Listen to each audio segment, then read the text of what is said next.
Hello learners, welcome to Unacademy. मेरा नाम प्रांजल सिंह है और आज मैं जिस टॉपिक के बारे में आपसे बात करने वाला हूं वो टॉपिक आपके लिए बहुत ज्यादा इंपॉर्टेंट है।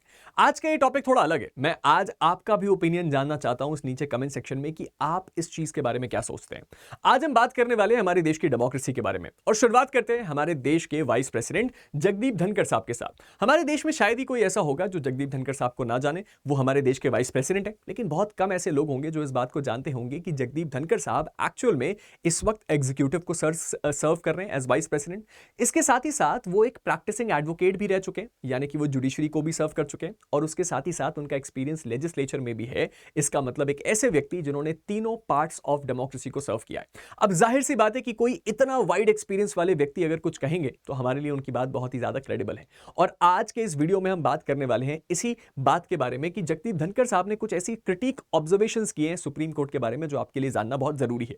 वैसे अगर इस बात की बैकग्राउंड में जाएं तो हमने रिसेंटली देखा कि यह पहली बार नहीं हुआ है। जगदीप धनखड़ साहब ने इससे पहले भी कई ऐसी बातें कही हैं जो कि सुप्रीम कोर्ट के अगेंस्ट लगी कई लोगों को, और कई लोगों को ऐसा लगा कि यह सीधा अटैक था सुप्रीम कोर्ट के ऊपर। लेकिन आपका इस बारे में क्या मानना है इस पूरी न्यूज को देखने के बाद, वो आप मुझे जरूर बताइएगा। लेकिन फिलहाल शुरू करते हैं इस पूरे के पूरे मैटर को इन डेप्थ समझने से।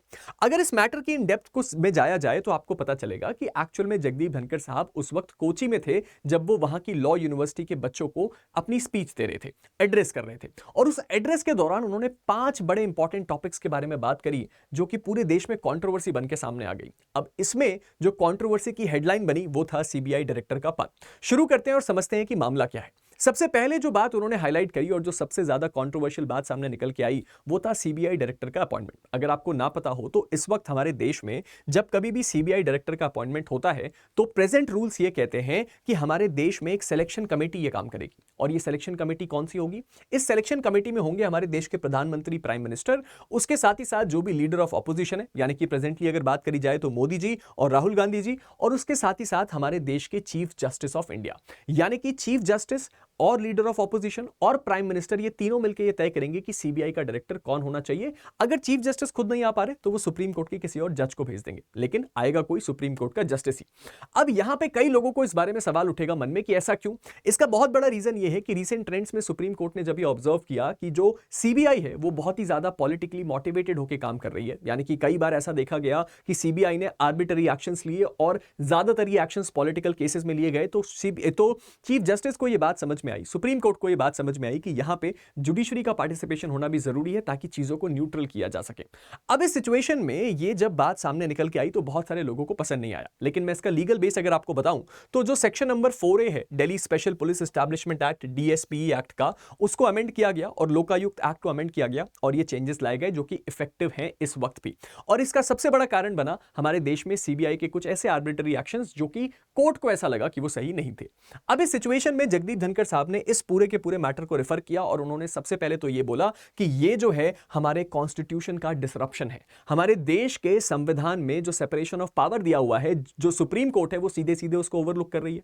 उन्होंने बोला पूरी दुनिया में कौन सी ऐसी जगह है जहां पे सीबीआई डायरेक्टर जैसे पदों पे नियुक्ति करने के लिए जो हमारे देश की सुप्रीम कोर्ट है उसके चीफ जस्टिस आएंगे? और ये सवाल उन्होंने बहुत स्ट्रिक्टली उठाया। अब इसके साथ ही साथ यहां पे उन्होंने ये बोला कि इस तरह के जो एक्शंस है वो क्या होते हैं सर? ये हमारे देश में जो जुडिशरी है उसको ओवर पावर कर रहे हैं और वो अपनी हद से आगे बढ़ रही है। Can this happen under the constitution? उन्होंने सीधा सवाल पूछा कि क्या ये चीज हमारे देश के संविधान के अंदर करी जा सकती है? क्योंकि शायद उनके हिसाब से तो नहीं। अब इस सिचुएशन में उन्होंने और भी बहुत सारे एलिगेशंस लगाए जिसके बारे में हम बात करने वाले हैं। ये तो हुई पहली बात सीबीआई डायरेक्टर की। अब दूसरी बात जो हमारे लिए इंपॉर्टेंट है वो है ये, उन्होंने बात करी कैश रिकवरी की जस्टिस यशवंत वर्मा के घर से। अगर आपको ना पता हो तो दिल्ली हाईकोर्ट के एक जज हैं जस्टिस यशवंत वर्मा, उनके घर से रिसेंटली कैश बरामद हुआ जो कि बहुत बड़ी कंट्रोवर्सी बनी। लेकिन आपको अगर ना पता हो तो मैं बता दूं, इस पर्टिकुलर कंट्रोवर्सी में कोई एफआईआर दर्ज नहीं करवाई गई थी क्योंकि यह काम छोड़ दिया गया था जुडिशरी के ऊपर कि उनको जैसा ठीक लगे वो वैसा एक्शन ले। जुडिशरी ने अपना एक्शन लिया और उस एक्शन में उन्होंने जस्टिस यशवंत वर्मा को रिजाइन करने बोला, लेकिन उन्होंने रिजाइन नहीं किया। तो जुडिशरी ने यह मामला पार्लियामेंट को सौंप दिया और उन्होंने बोला कि आपको जो भी अप्रोप्रिएट एक्शन लगे आप लीजिए। इस केस में मोस्टली सबको लग रहा है कि इंपीचमेंट होगा। अब इस सिचुएशन में जो जगदीप धनखड़ साहब है उनका पहला सवाल तो यह था कि इतना ह्यूज कैश का अमाउंट जो कि एलिजिडली रिकवर किया गया है एक जज के घर से, इस सिचुएशन में कोई भी एफआईआर ना करना लोगों का ट्रस्ट खत्म करता है जुडिशरी के ऊपर से, और ये जो है आपकी जुडिशियल अकाउंटेबिलिटी है उसके ऊपर भी सवाल उठाता है। ये हुई दूसरी बात। अब इसके बाद एक तीसरी बात भी करी गई। तीसरी बात उन्होंने करी पोस्ट जो आपका रिटायरमेंट है उसके अपॉइंटमेंट की।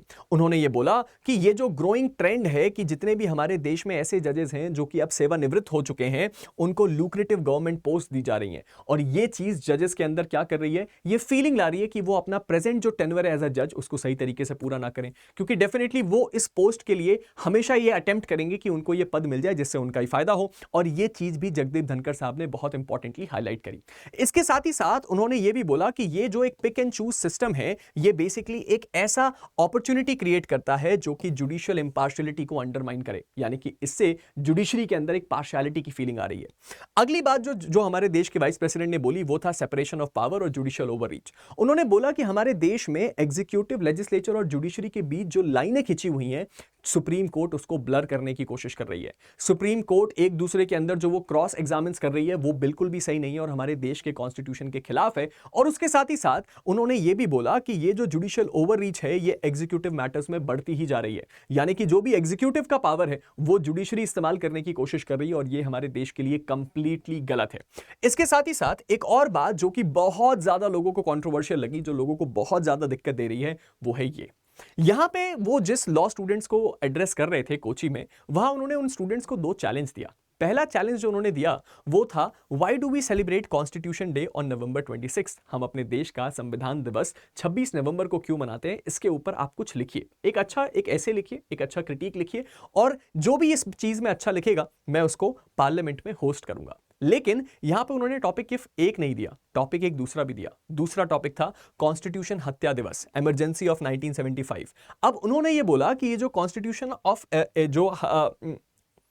अब इस चीज में इन्होंने ये बोला कि जो कॉन्स्टिट्यूशन है, जब हमारे देश में इमरजेंसी लगी थी 1975 में, उसको कॉन्स्टिट्यूशन हत्या दिवस के रूप में सेलिब्रेट करना चाहिए। और ये बात इन्होंने पहले नहीं कही है, इससे पहले भी जगदीप धनखड़ साहब ने एक एड्रेस के दौरान, सर जो हमारे देश में इमरजेंसी है उसको कॉन्स्टिट्यूशन हत्या दिवस के रूप में सेलिब्रेट किया जाना चाहिए, ये उन्होंने बोला था। और उन्होंने स्टूडेंट्स को भी यही बोला कि वो अपना क्रिटिक लिखें इमरजेंसी के ऊपर, इस टॉपिक पे, और जो भी व्यक्ति इसमें सबसे अच्छा लिखेगा, उन्होंने पब्लिकली इस बात को प्रॉमिस किया कि वो उनको पार्लियामेंट में होस्ट करेंगे। अब इस मामले में आपको क्या लगता है, आप मुझे जरूर बताइएगा। लेकिन एक आखिरी चीज और बची। यहां पे वाइस प्रेसिडेंट धनखड़ ने जो शेक्सपियर हैं, उनका एक बहुत इंपॉर्टेंट क्रिएशन है जूलियस सीजर, उसके एक कोट को यहां पे कोट किया, आइडियाज ऑफ मार्च। और यहां उन्होंने ये बोला कि बेसिकली जुडिशरी को इससे इस वक्त रिलेट किया जा सकता है। क्यों? क्योंकि इस आइडियाज ऑफ मार्च का एक्चुअल मतलब होता है बीट्रेयल एंड डाउनफॉल, यानी कि धोखा देना और किसी का डाउनफॉल। और उन्होंने यही बात हाईलाइट करने की कोशिश करी, हिंट करने की कोशिश करी कि जो पब्लिक का ट्रस्ट है वो बीट्रे किया जा रहा है, उसको धोखा दिया जा रहा है